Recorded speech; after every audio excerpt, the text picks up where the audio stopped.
নমস্কার বন্ধুরা, আমি আবারও তোমাদের কাছে নিয়ে চলে এসেছি আরও একটি নিত্য নতুন ভিডিও। তো বন্ধুরা, ভিডিওটি প্রথম থেকে শেষ পর্যন্ত দেখো, তাহলেই সব কিছু বুঝতে পারবে এবং ভিডিওটি ভালো লাগলে একটি লাইক করবে এবং চ্যানেলে নতুন হলে চ্যানেলটিকে সাবস্ক্রাইব করে দিয়ে আমাদের পাশে থাকবে। তো চলো বন্ধুরা, ভিডিওটি শুরু করি। তো বন্ধুরা, এখানে তোমরা দেখতেই পাচ্ছ একটি বড় নিউজ প্রকাশ হয়েছে, নিজস্ব প্রতিবেদনে প্রকাশ হয়েছে নিউজটি।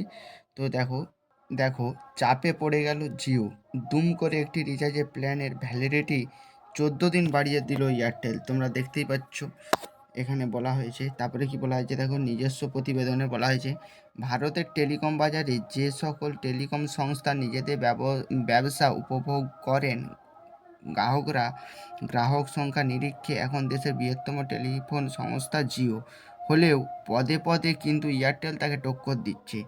যেমন জিও দেশে প্রথম 4G এবং 5G পরিষেবা চালু করে দেশবাসীদের চমক দিয়েছে, ঠিক সেই রকমই চমক দিতে এক বিন্দু পিছিয়ে নেই এয়ারটেলও। তো বন্ধুরা, তোমরা বুঝতেই পারছো, জিও যেমন সার্ভিস দিচ্ছে গ্রাহকদের, তেমন এয়ারটেলও কিন্তু সার্ভিস দিচ্ছে তাদের গ্রাহকদের। তো চলো পরে কি বলেছে, এয়ারটেলও জিওর পিছনে পিছনে দেশের বিভিন্ন প্রান্তে 4G পরিষেবা পৌঁছে দেওয়ার পাশাপাশি এখন পৌঁছে দিচ্ছে 5G পরিষেবা। তো এয়ারটেলও কিন্তু 5G পরিষেবা শুরু করে দিয়েছে, তোমরা সবাই জানো। তো তারপরে দেখো, দেশের বৃহত্তম টেলিকম সংস্থা জিও এবং দ্বিতীয় বৃহত্তম টেলিকম সংস্থা এয়ারটেল। তো দেশের প্রথম টেলিকম সংস্থা হচ্ছে জিও, তো দ্বিতীয় 2 নম্বরে রয়েছে এয়ারটেল। তো এই প্রতিদ্বন্দ্বিতায় এবার এয়ারটেল তাদের একটি রিচার্জ প্ল্যানের ভ্যালিডিটি দুম করে বাড়িয়ে দিল। তো বন্ধুরা, এয়ারটেল তোমরা বুঝতেই পারছো, এয়ারটেল একটি প্ল্যানে ভ্যালিডিটি দুম করে বাড়িয়ে দিল। তো চলো কোন প্ল্যানে ভ্যালিডিটি বাড়িয়েছে সেটাই তোমাদের আজকে জানিয়ে দেবো। তো একদিন দুদিন নয়, ওই রিচার্জ প্ল্যানের ভ্যালিডিটি একেবারে 14 দিন বাড়িয়ে দিয়েছে এয়ারটেল। এয়ারটেলের এমন সিদ্ধান্তের ফলে গ্রাহকরা একদিকে যেমন উপকৃত হবেন, ঠিক সেই রকমই আবার জিওর মতো টেলিকম সংস্থা চাপে পড়বে বলেই মনে করছেন টেক বিশেষজ্ঞরা। তো বন্ধুরা, তোমরা বুঝতে পারলে, এয়ারটেল একদম 14 দিন বাড়িয়ে দিয়েছে একটি প্ল্যানের বৈধতা। এই রকম চলতে থাকলে কিন্তু জিওর মতো টেলিকম বিপদে পড়বে বলে জানিয়েছেন বিশেষজ্ঞরা। তো চলো তারপরে কি বলা আছে দেখি। এয়ারটেল তাদের যে রিচার্জ প্ল্যানে ভ্যালিডিটি 14 দিন বাড়িয়েছে, সেই রিচার্জের প্ল্যানটির হলো 395 টাকা। আগে এই রিচার্জ প্ল্যানটিতে এয়ারটেল তাদের গ্রাহকদের মাত্র 56 দিন ভ্যালিডিটি দিত। এর সঙ্গে সঙ্গে এয়ারটেল গ্রাহকরা পান আনলিমিটেড কল এবং মোট 6 GB ডেটা। এছাড়াও দেওয়া হয় 600টি SMS। যারা বেশি ইন্টারনেট চালান না, তাদের জন্য এই রিচার্জ প্ল্যান খুবই উপযোগী। তো বন্ধুরা, তোমরা বুঝতে পারছো। তারপরে দেখো, তবে রিচার্জ প্ল্যানটির ভ্যালিডিটি মাত্র 56 দিন ছিল বলে অনেক গ্রাহকদের থেকে নানান অভিযোগ উঠেছিল।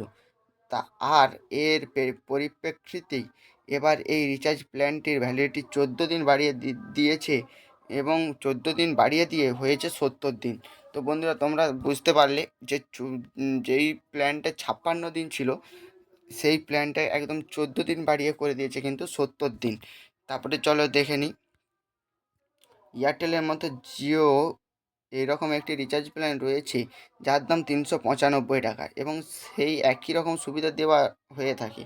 জিওর 395 টাকা রিচার্জ প্ল্যানটিতে গ্রাহকরা 84 দিনের ভ্যালিডিটি পান এবং গ্রাহকরা আনলিমিটেড কল, মোট 6 GB ডেটা এবং 1000টি SMS পেয়ে থাকেন। এয়ারটেলের থেকে জিও গ্রাহকরা ওই একই খরচে এখনও বেশি সুবিধা পেলেও কিন্তু চাপ বাড়ছে জিওর, কেননা জিও সিম কার্ড কেবলমাত্র ন্যূনতম 4G ফোনে চলে। অন্যদিকে এয়ারটেল সিম কার্ড চলে 2G থেকে 5G যে কোনো ফোনে। তো বন্ধুরা, তোমরা বুঝতে পারলে, এয়ারটেলের সিম কিন্তু 2G থেকে 5G সব ফোনেই চলে, আর জিও সিম কিন্তু 2G 3G চলে না, অনলি 4G চলে। তো ঠিক আছে। তো এই ছিল আমার আপডেট। তো আপডেটটি ভালো লাগলে বা ভিডিওটি ভালো লাগলে একটি লাইক করো এবং চ্যানেলে নতুন হলে চ্যানেলটিকে সাবস্ক্রাইব করে আমাদের পাশে থাকো এরকম নিত্য নতুন ভিডিও পেতে। তো চলো বন্ধুরা, আজ ভিডিওটা ছিল এই পর্যন্তই। ভালো থেকো, সুস্থ থেকো সবাই, দেখা হবে পরের ভিডিওতে।